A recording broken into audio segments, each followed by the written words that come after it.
Hello and welcome to another SkaredCast battle report. Today, across this blasted landscape, the Drukhari will face the Tyranids once again in open combat.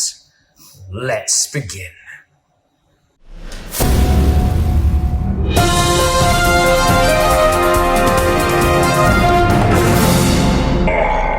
The Dark King. And here we have 2,000 points of Drukhari. Archon Skari himself has once again bridged the webway into real space to bring his grand Alliance of Agony. He is running a triple patrol detachment. As always, if you don't know why a triple patrol detachment, then it's because it refunds basically all the CP back to the Drukhari army, which is pretty cool. He's running the Labyrinthine Cunning Warlord trait. That's it. Labyrinthine Cunning Warlord trait has a blast pistol and a husk blade. And he has brought in his patrol 5 Cabalite Warriors. That's it. No upgrades, just 5 Cabalite Warriors. It's the smallest patrol in all the land. Then I have a patrol of Witch Cult. They're Cult of Red Grief, which is Advance and Charge, which is pretty cool. I have 1 Succubus. She has an Archite Glaive pistol. She is running the Reflexes Warlord trait, so she has a 3+ invulnerable save. And because I paid for Alliance of Agony, and I paid for an extra relic, and she does have the Helm of Spite. I'm finding more and more that is a very useful relic to have in 9th edition. 5 Witches with no upgrades, just in the troop slot for the patrol. Then I have, in the elite slot, 1 Beast Pack Master with an Agonizer. That lets me take the 2 beast squads, the Razorwing Flux. They do not take up a slot, but I have 2 squads of 4. Then I have 9 Reaver Jet Bikes with 3 Heat Lances, just like that. And I have 5 Hellions. Yeah, that's right. You heard it here first, folks. This is how I'm painting them up. Just like that. They look real snazzy. Just 5 Hellions right over there. Finishing them up soon. That's patrol number 2. And then patrol number 3 is the largest one. It is a Homunculus Coven patrol using the custom Coven Dark Technomonsters and Masters of Mutagen. So Dark Technomonsters makes all my shooting weapons very dangerous, and Masters of Mutagen makes all my poison weapons very dangerous. So I have a Homunculus Hex Rifle and Whip. I have Drazar. I brought him back. I missed him. Every time I don't use him, I miss him. So I brought him back. In the troop slots, I have 3 units of Rax, each with a Hex Rifle. I'm using the old Homunculuses for that. And an Ossifactor in each squad. And 2 units of Incubi, 5 strong. Because of all those units, it allows me to take 6 Venoms. Each Venom is armed with a rifle and a cannon. And last but not least, in the heavy support slot, 2 Reapers. I'm slowly finishing that Reaper there, but the sail's done. That Reaper, the sail broke, which I'm really sad about because it fell off. But 2 Reapers, that's 2,000 points. Well, it's about 3 points under. But yeah, let me know what you think down below. I've tried it a few times. I'm enjoying it. And I'm slowly developing this into a list that I feel does well in 9th edition.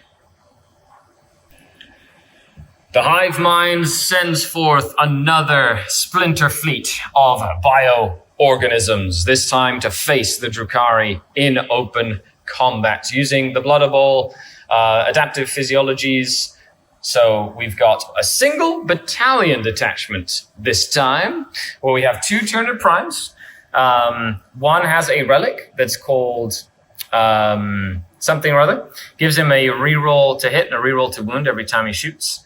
And he also gets 8 inches extra to his ranges. Both primes are equipped with adrenal glands, toxin sacs. Yeah, he's adrenal glands, toxin sacs, and flesh hooks. And then he's adrenal glands and toxin sacs. Okay. And they both have death spitters and bone swords. Oh, very cool. Then we have 2 big units of 9 warriors with 3 venom cannons in each. Yep. And then they each have dynamic camouflage as their physiology trait. So 1 warlord trait given up allows you to pick 1, and then spending a CP to pick the other. That lets them add +2 to their cover. However, they are Jormungandr, so if they don't advance or charge, they count as being in cover. Correct. Which means that these warriors, unless I have ignore cover, will have a 2+ save. Yes. Very snazzy. Then we have 3 units of 3 Rippers. Yep. We have a Malanthrope, that is the Warlord, with the -1 to hit bubble. We have a Neurothrope. No. Catalyst. Not Maliceptor? Maliceptor. Catalyst. So he has Catalyst, but he's also got the -1 Strength bubble. Yeah, that he can do. And then you've got 6 Hive Guard with Impaler Guns. And 3 Exocrines today. They are Exocrines. And that is 2,000 points of bugs. Very cool. So let's dive in to the mission. Welcome to the battle report. It is the Scouring, which is mission 23 of the GT pack for Strike Force size. It is, once again, a weird deployment. I love this mission because it's really tough. So I like playing it. I want to play it again. And it's one of the ones that makes you think outside the box. First of all, because the deployment is squeezed in. It's like a hammer and anvil, but you can't use 8 inches of the sides here. And there's a lot more distance between the two. There's 28 inches instead of 24 inches in between the two deployment zones. And you have to hold 2 objectives to score 5 points, which means that board control and holding objectives are really crazy. That's why we're showcasing that game again. I'm here at the lab, of course, in Barrie, Ontario, Canada. Make sure you check the link down below for your Warhammer stuff. Here we are after deployment. Back and forth. He finished deploying before I did, so I was able to put basically most of my stuff out of range of the Exocrines as soon as I knew where they were going, which is good for me because I can't have those Exocrines shoot me if he goes first. So I've got a little pocket with Incubi, Drazar, and all the characters with some birdies. I have some more birdies on this side here. I've got a Cavalite Warrior Squad. They were just able to squeeze in there. And the Beast Pack Master in there, which is nice. Homologous Rax Witches. I spent a CP to put the Hellions in Deep Strike. And that's it. Cool. Secondary-wise, I took Engage on all fronts because I am Dark Elder after all. So I have to get into the zone. You know, it probably would have been easier to go for Domination. However, I was a little nervous about taking Domination because his troops are very sturdy. So until I can get rid of them, I'm not going to be able to hold the objectives as well as he can. So it's very risky. I have to commit too much to the center of the board. I'm not really ready for that, I don't think. I also decided to take Scramblers because it is a very easy one for me to do. And I took Bring It Down because he's got lots of monsters. He's got 14 points worth of monsters if I kill the Malanthrope, the Maliceptor, and all 3 of the Exocrines. I know I have to kill the Exocrines, so at least 9 points if I kill them, which is good for me. Other than that, he's deployed like this. He put 3 units of Rippers in Deep Strike. He's put 2 big blocks of Warriors, a Prime and a Prime. This was the buffed up Prime. He's the buffed up Prime. One. 3 Exocrines, the -1 to hit bubble. This is dense cover, so it is also -1 to hit through it. A Maliceptor that has a 6-inch bubble of -1 strength, and the Hive Guard in the back, just so that I can't. He learned from last time. He doesn't want me to tag him as quickly as I did last time.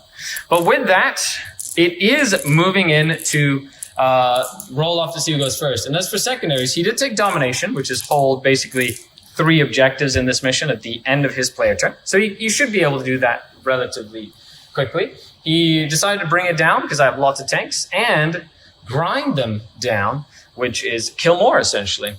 Okay, I think it's a good set of secondaries for the Tyranids. I think they picked the right. His list is really cool because it doesn't give you lots of psychers. He has 1 psyker. It doesn't give you lots of characters. He only has 3 characters. So it's a denial list as well as it is a getting points list. So it's kind of cool. So with that, we're going to move on to the roll for first turn. Who decides to go first? I roll a 1 to his 3. Would you like to go first or second? I will go first. Okay, perfect. So with that, the Tyranids jump into the first turn. As we move into the first turn, I forgot my Slith at home. So I'm going to use this Acolyte Hybrid, who has turncoat. He knows that the Tyranids are going to go eat him. So he's my Slith, and he'll just be hanging out back here, basically. The reason the Slith is in the list is, I forgot him at home, but he's in the list because he gives me access to actions very, very easily and very quickly. So that's why he's there, essentially. Okay, perfect. And we're here at the end of turn 1. The exocrine moved up and spent the CP to fire twice. To count as stationary. Yeah. I did steal a CP. Yes. And shot and only did 4 damage on that venom. So I got lucky. The venom survived. With that, he's going to finish his turn. He doesn't get dominate because he doesn't have that central objective. But he didn't want to advance or really get his warriors up too close. Not yet. So he's playing very conservatively and letting me sort of like figure out what I'm doing.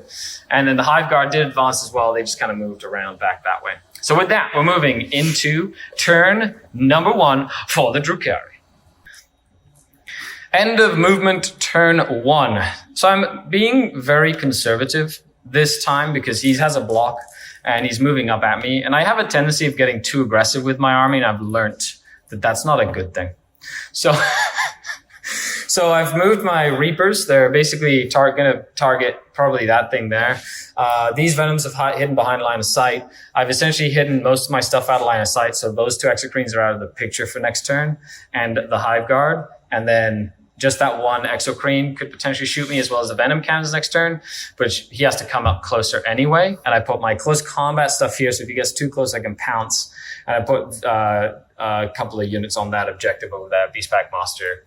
And of course, that little thing helps with the line of sight. So let's see what happens as we move into my shooting phase. But being conservative, the Slit did put down his Scramblers. So that's cool. That's my first Scramblers put down. And here we have at the end of my shooting phase. I only had the 2 Reapers that could shoot, and they shot at the exocrine. He decided not to use the +1 strength. Good on him, because I didn't even kill it. I did 9 wounds. He has 4 left. Or 4 left? Yeah, it wouldn't have stopped any, because you didn't... Yes, I wounded on 4s, which is what I needed with the +1 to wound. He did take a mortal wound, though, and then he fire and faded back to stay out of range of the other 2 exocrines. So with that, we're moving into the next turn. And as for points, Chris does get 5 points because he controls 2. Yeah, him. So you control 2 objective for 5 points, and with that, we move on to the next turn. Okay, exciting stuff. Nothing has happened. We're playing very conservatively, so let's see what happens here. Tyranids, turn number 2, moved up. Basically got the warriors on this objective. Deep struck 2 units of Rippers, 1 behind that building to hold that objective over there, 1 over here to basically zone me out for deep striking. He's moved his Hive Guard up. They can shoot birds. They can also have, there's 1 guy that can shoot, I think, 1 venom. This moved back because he's limping. So he's trying to keep him alive as much as possible because that saves me, stops me from getting points. And then we had these warriors just move up, those warriors move up. And then Catalyst 1 on the warriors for a 5 out thermal pain, and they smited to put 1 wound on the birdies. Other than that, we're moving into the shooting phase. And that's it. It's going to come down to basically just tit for tat here. It's a very tactical and thinking game. And here we have at the end of the turn, the Hive Guard killed 1 of the birds only, and didn't kill the venom. And then 1 of the birds ran to morale. Okay, and then the attrition didn't work, but that means that they're holding that objective. He killed my Slith because it was going to be an easy kill for kill 2 for grind them down with a double shoot from the warriors trying to kill this venom. The venom was hidden from line of sight from 2 exocrines, so you couldn't see them with line of sight there. And that was it. And he tried to put some damage on here with a venom cannon as well. This has been a very lackluster sort of first couple of turns, but it's going to start heating up quick because he does get his domination for 3, and I have to basically take that objective away from him, or he'll get the 15 points, basically. I have to take 1 of the objectives away for him not to get the 15 points for control more and control 3, because then I would only control 2. So with that, we're diving in to turn number 2 for the Drukhari. End of Drukhari, turn 2 movement. The 2 birds that survived advanced and just got in the way so the warriors can't go through there. We said this was it's not breachable, so you basically can't move through it. You have to go around it. So I was able to block that. He can go around if he wants. I put 2 venoms back there with witches and homunculus and Rex. The 2 reapers are in range of this guy here. And then I decided to grab this entire section and move it this way. And basically put as many units as I can by this objective. And I've advanced the Reavers up. They're going to charge in and sacrifice themselves dearly, essentially, just to stop these guys from doing it, from being much, I'm going to see what I can do there. This is more of an experiment. My Succubus did advance. She can charge as well, because she can advance and charge. And then I've got the incubi that got out of that venom moved up. I hopefully need a 5-inch charge here to go in and potentially kill rippers. You know, they can be annoying, but ideally it's to kill them and get them off that objective, basically. But needless, even if they don't, they're not objectives. I have to kill them. I have to kill them all. Yeah. You know, and then because these guys are going to be here, they compile and consolidate this way. So the whole point is you can't come in this way. Yeah. So my aim is to try and kill this exocrine and to try to do some damage on the warriors and start really tackling that primary point objective. But you can see here, I've also moved my homunculus to give +1 toughness to some of the venoms. My Archon did move up. Drazar advanced up as well. He's going to be useful next turn. And then I put 3 hex rifles, hopefully to take down this prime. So we'll see what happens with that. Because if they can take him down, then no +1 to hit on these guys anymore. Okay, so that's my plan there. Let's see if it survives contact with the enemy. End of the shooting phase. I did lose 6 bikes. Well, 4 bikes and then 1 to morale and 1 to attrition. Yeah. The succubus stayed alive because she lightning fast reflexed and was like, no damage, which was good. He did fight twice to kill a lot of the bikes. However, I was able to take him off that objective. And the incubi over here moved up this way, killed all the rippers, taking off this objective. So he gets 0 primary points next turn. The succubus does have a roll off to prevent these warriors from falling back, so we'll see how that goes. And I did kill the 1 exocrine, even though it took a reroll to get. The first Reaper did nothing. The second Reaper did 1 shot, then I rerolled to 6 shots, which was I needed that to happen. But then a couple of venoms had to finish the last wound off. And then another venom took 4 damage off this after it exploded and did 3 damage. So this guy has taken 9 damage in total, has 5 wounds left. That has 3 wounds. This guy has taken 3 plus 4 is 9. 7 damage. Yeah, not 9 damage. 7 damage. And then a couple of sniper rifles took 2 damage off of this prime, and the explosion took another wound off him. The explosion killed a whole warrior too. Yeah. And I failed the cannons. And I killed 1 more warrior just in combat. Yeah. So with that, we're moving on to turn number 2 for the Tyranids, but I feel like that push into here was a good play, and now I've stuck him in there, and now he's going to have to start getting those secondary points. I think that's important for him. So with that, I did take a couple of mortal wounds from Dark Tech, and then of course they did move up here and get my scramblers because the deployment zone is 6 inches this way. So, well, 8 inches that way technically. So I just need to get 1 more scrambler point to get my scramblers. Turn 3 for the Tyranids. The exocrine has moved back, so you can see this final guy right here, and he's spending a CP to act as not moving. But he is on half bracket, so now he's hitting on 4s instead of 3s, even when he moves. So let's see, it's 2 exocrine shots, so 12 shots into these guys. Let's see if they survive. The Helm of Spike came in handy, denying the catalyst and putting 3 mortal wounds on the Northrop, which is pretty cool. Not Northrop, Maliceptor. These have moved up. The warriors have moved around this way. That one stayed still. The Hive Guard stayed still. And these Rippers found a little pocket right in here, and they're going to try the Longball 9-inch charge into the Reaper to stop it from shooting. Yeah. Or at least to try, because I do have a 2 CP strat to fall back and act as normal. Because Dark Eldar have that. Okay. Yes, which is really good for things like tanks and stuff. Okay, so with that, we're moving into the shooting phase. And with those 5 points in primary, of course, he's just trying to keep that and potentially kill here and get onto that objective again. End of the Tyranid turn 3. The Maliceptor charged the Clavex here to kill the last model after he only killed 1 model. And then the Hive Guard, 6 Hive Guards shooting into here, only killed 3 more models. So the Clavex was left alive. Another unit of Hive Guard, 3 Hive Guard shot into 1 Venom and killed it, exploded, did a bunch of damage. And then the other 3 Hive Guard, when he double shot, fired into that Venom and only put 2 damage on it. So he's killed a couple of Venoms. This Incubi unit is down to 2 strong. 1 Incubi unit is dead. Moving into my 3rd turn, the Warriors tried to jump in and actually finish off the bikes and only killed 1 bike. So I got really lucky there. And so they're still alive. They can't fail morale there. Wow, what an interesting turn of events. Other than that, the shooting, these little guys went down, and these Rippers did fail their charge. He chose not to use his last command point to re-roll it, because he wants to be able to shoot the Hive Guard next turn. So think about like what you're using your CPs for.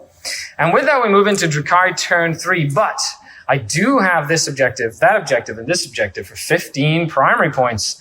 And the Tyranids, once again, don't have their dominate because I was able to sort of stem their tide here and stop them from moving up. So with that, let's move on to turn number 3. Here we are moving into the bottom of turn number 3. Wow, what a crazy game. Oh shoot, I need to bring in my Hellions, so I will bring them in. Almost forgot them. The Reaver jet bikes have spent 2 CP to fall back and act as normal. They've moved over there to potentially shoot some heat losses and try and tie up the Hive Guard, because that would be great. This unit here, full of racks, has the racks that got into this Venom, and it moved this way, and because it was empty. And yeah, so they're going to get my scramblers, hopefully. That's at least the plan. I've got my other Incubi coming in over here. I have my Drazar and my Archon moving up. Going to try take this down. The Homunculus healed the wound with his Master Regenicist, and he's hopefully going to charge in as well. And then he has this Venom moved up to get some sniper rifle action onto the Warrior. And then we have the 2 Reapers have just moved up over here while the Witches got out of their Venom, moved up to engage the Rippers, while the 1 Venom that's empty got to get me engaged on all fronts. And then the Vrax Venom stayed back to just hold that objective for now as well. So the plan is to try and knock these 2 out if possible, to kill this unit of Warriors, to kill that, potentially that Prime, and to tie up the Hive Guard if at all possible at the end of turn 3. Yay, finally. End of the battle round. Good turn for the Drukhari. I'm really putting a lot of pressure on. Drazar failed to kill all the warriors. I was hoping he would, but 2 of the warriors are alive. 1 has 1 wound left. The Electro-Corrosive Whip also failed to kill anything. He passed a couple of 6-up saves there because I was using Demi-Claves for the 6 attacks with Drazar. I didn't kill that with the Incubi and Onslaught and +1 to wound and the Archon. Only put 1 damage on this guy. I did shoot 2 of these Rippers off. I killed that. I killed that with the 2 with the Reapers, and then the Reaver jet bikes charged into the Hive Guard to stop them from shooting. He did spend his last Overwatch because he was trying to get lucky to stop them from getting in. He failed to do anything with Overwatch, and then in combat he only did 1 wound. So I successfully stopped the Hive Guard from shooting. That is a big deal.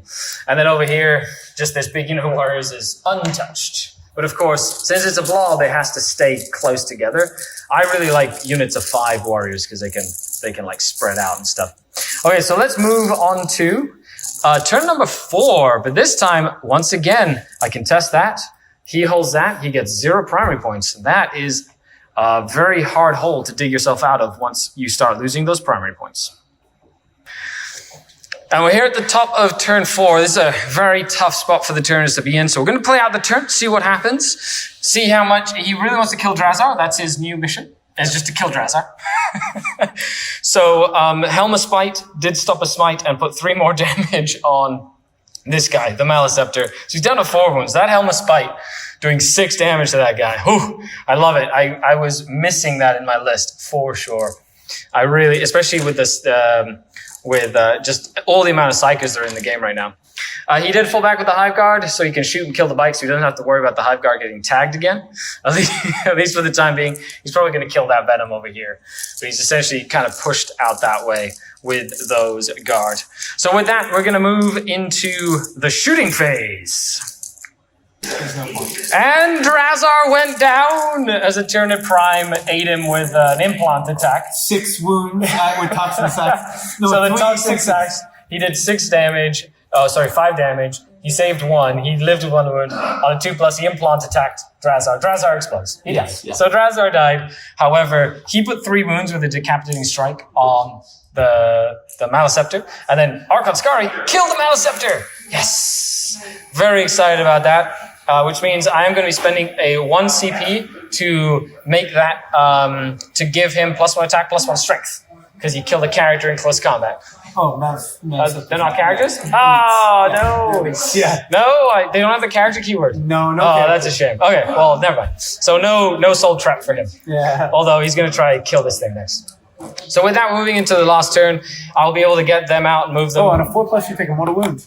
Take a mortal wound. Oh, man. Those noxious fumes. Archon Skari definitely feels those noxious fumes. Now, because Drazar died within an inch of this guy, the rest of his army now gets reroll ones to hit in close combat, or just Real ones to hit. reroll ones to hit. It's just like an army-wide buff now. As long as you have the same faction keywords as Drazar. Oh, okay, against stuff, Yeah. which I do. Yeah, which is everything. Cool. So with that, moving into turn number 4, I do own this one now because I was able to kill it and I have 2. I own that one and I lost that one, but I do own the one in the middle. So I still have 3 to his 2 because he was able to move them off with a charge. So I do get my 15 points for primary as we move in to the bottom of the turn. And then we'll call it after this. And then stay tuned because we're going to talk about what we like, strategies, like things to, so you can learn a little bit more. Okay, end of turn 4. So we're going to call it there. That's other than just next turn, the Hive Guard killing a couple of Venoms, and then maybe the Hive Guards. My 2 Reapers killed 8 of these. Well, 6 plus, and then... No, 7. Wow. 6 of them from the Reapers, and then 1 from this Venom. Now there's only 2 left. Because they charge, they don't get their cover save, which means that their survivability goes way down. And in combat over here, I did kill the Prime, and then I charged in. I put 6 damage on the Malanthrop with Archon Skari's Husk Blade. So he got really angry. The Clavex did finally die, though, as the Malanthrop ate him. Yeah, and that was it. And then Skari took another mortal wound because of the Spore Cloud. It's on a 4+, right? Yeah. Yeah, so good. Only for him, not the Yeah, others. Homunculus. Uri and Rakarth has one, but it's only on 5s. Yeah, I mean, and 6s, sorry, 6s. The other -1 to hit Tyranids is only on 6s. Makes sense. He's 4s. I like it. No, it's good. Okay, so other than that, I think we're going to call it. In terms of points, I did get engaged on all fronts again. They put the last Scrambler down here, so I will be getting my full 10 points for Scramblers. And if the game goes on, I'm pretty sure I get 3 wounds on this guy here. Because you can't block him with anything except the Hive Guard. So maybe if you double move the Hive Guard up and move this guy back, then maybe you could save him. But I find that very debatable. In terms of this turn, you get, let's say, 4 more points for Bring It Down because you'll kill those 2 Venoms. And there's still 1 more Venom back there, which you can't get to. Okay, that's that. Good game, sir. Thanks a lot for the game. Now, you run the lab here in Barrie. And you're currently running a really cool campaign. Yep. And you have some really cool membership things. So why don't you tell folks about that? Sure. Okay. So we started up the membership about a month ago, and what it is it costs $100. It lasts 1 year from the time of purchase, and 15% of anything you spend in store turns into store credit. So it's essentially 15% off. And then our campaign actually just kicked off yesterday. There's 14 players competing, and they're competing for $2,000 of prizes, including $1,000 prize for the winner of the campaign. Mm-hmm. And we run multiple tournaments. We do have commission painting here, and our commission painting is right now we are fairly cheap compared to other commission paintings. We're doing half of the cost of the model. So you can buy a 10 unit of Marines and get it painted for $35 essentially. So great. That's Canadian, by the way. Canadian, yes, it is Canadian. Awesome. So yeah, great news there. We've already had a couple people come in and get commission painted, and they bring in some of their own models and they say, "Hey, can you copy this?" And we've had great responses with copying their paint job and getting their paint done. We just started about a week ago. We've already had 4 people do it, so that's great. And one person actually wants to bring in a whole 2,000 point army, so that's kind of cool, of Tau. Nice. Yeah. Well, thanks all for watching, everybody. Make sure you check out The Lab. The link will be down in the description below. A huge shout out to all the channel Patreons. You guys are awesome. Thanks to you, I get to do content like this every single day. I really appreciate it. And I hope you enjoyed the game. This was me being a lot more conservative. Because the Venoms don't have Feel No Pains, I can't just run them up like I did with my Blackheart Venoms, which is, but holy moly, do Dark Techno Monster Venoms put up a lot of shooting. Wounding on 3s with the poison and 2 damage a pop is just, you're just putting so much volume. Even though he had good saves, he was failing saves, but every failed save was stun more than with the poison normally. So I'll be testing out more of this, of course. I will put the list up in the description down below so you can check it out as well, for both Chris and myself. because Chris took this list to a tournament locally recently, Yes. and he did win out of, I think it's 10 or 12 people. It was a 3-round event. Yeah.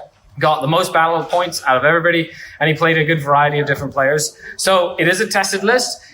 This mission seems to be a little harder for him to kind of get into the middle.